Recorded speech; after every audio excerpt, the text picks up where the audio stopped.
Little Monique by Monique Kristen Prophet, April 10th, 2026.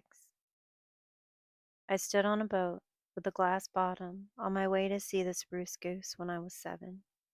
My great aunt T and cousin Shelba Jean had known the builder, and I liked the mannequin of him and his hat. I went to the LA flea market and then rode It's a Small World all the next day. It was summer 1987. My great aunt was a pilot and had lived there since before LA could exist, though film scores were never her tryst. The only eyes she had was for rocket men and planes. When I saw Leo Wilhelm play an aviation master of sorts, instead of Romeo with a gun, it made my soul hum. What made the aviator try so hard? What human or woman was he trying to impress? There were only a handful of female pilots back then, during the building of the Spruce Goose, and my Prophet family had at least 2. We were a spirited bunch of women, full of rocket fuel, brains, and God from above and below. Our OG Shelba just watched a room of women land Artemis and made it about him, and rightfully so, because that is what a Prophet woman does. She steers to the side and tells the next girl, "Don't let anyone say you have to do this or that you aren't enough, my dear. We always rise above with God alone, and may stumble but will not fall. I think it isn't a sustainable option, Mr. Bezos and Musk," says Monique, though a brilliant pom-pom ball. Our bodies are not meant for body testing in space. So can we now house the humans for free with a wraparound fireproof case? We can build a museum to Spaceballs, not launched in the Pensacola sunshine or Alabama clay, that brought you space in a borrowed bank's purse with a Monty Keith of Weisberg certificate of birth, that matches the maiden name of his mother's mom, who was the only family name of any monetary worth. It wasn't Prophet or Banks, little Virginia with red curls, whose mom died when she was 8. As her maternal grandparents' minerals, land, and gold would be safe under Jenny, their granddaughter of sunshine, courage, compassion, and grace. For may God strike them scared by Jennifer Banks' prophet's sword of fury and death, because our curls aren't straight except for the eldest in step. For we are God, not witches, so Disney know that. We are NASA through and through, says my sister, and I too. And we are merry walkers, at our best this round. We are a little hippie and as gentle as the sun. As gentle as the sun.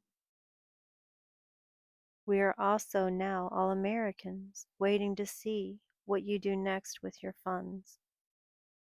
Because we helped build Pensacola for my twit cousins, Banks number 1 and 2.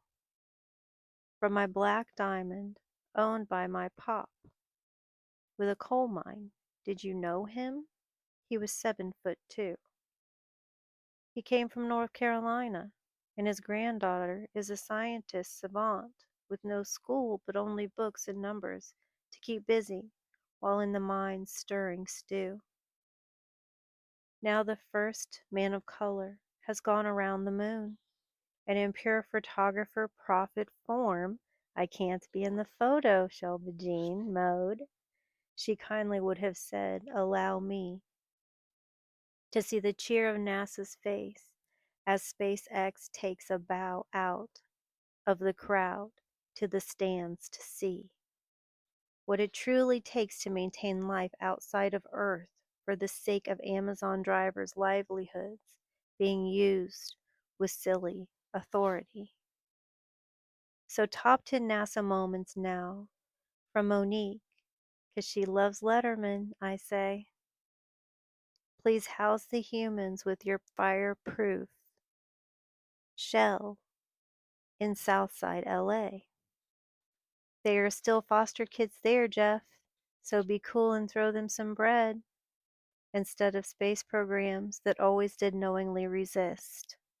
Once I think the alien from Titanic said, she does exist. Her name is Monique Kristen, with a maiden name of Prophet, and a grandma with a vibrato of folk music, just like hers, named Violet Louise Gray. Then married to a music man with a fiddle under his chin, and a harmonica always in his front pocket of button-up shirt with his jeans when playing a formal bar gig.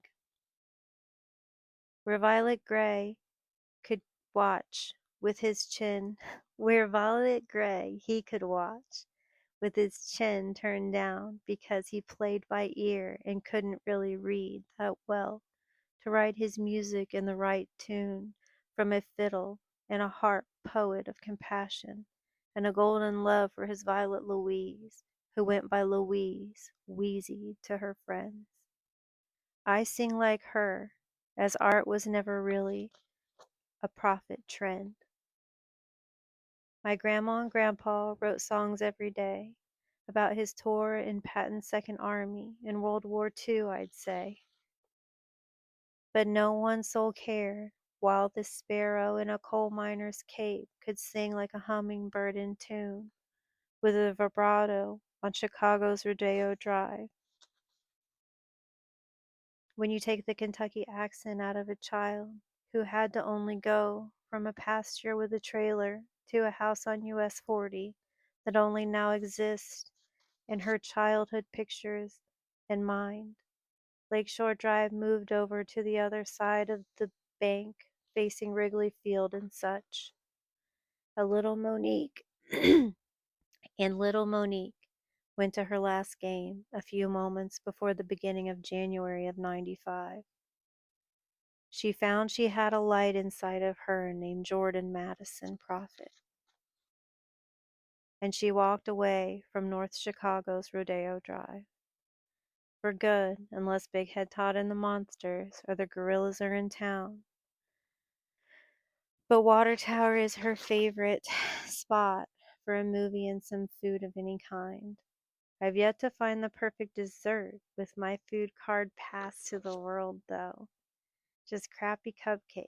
And what do sweet tooths of Chicago enjoy after dipping into the tower after a walk spoiled by rain? Asking for a friend, MP 45, and change.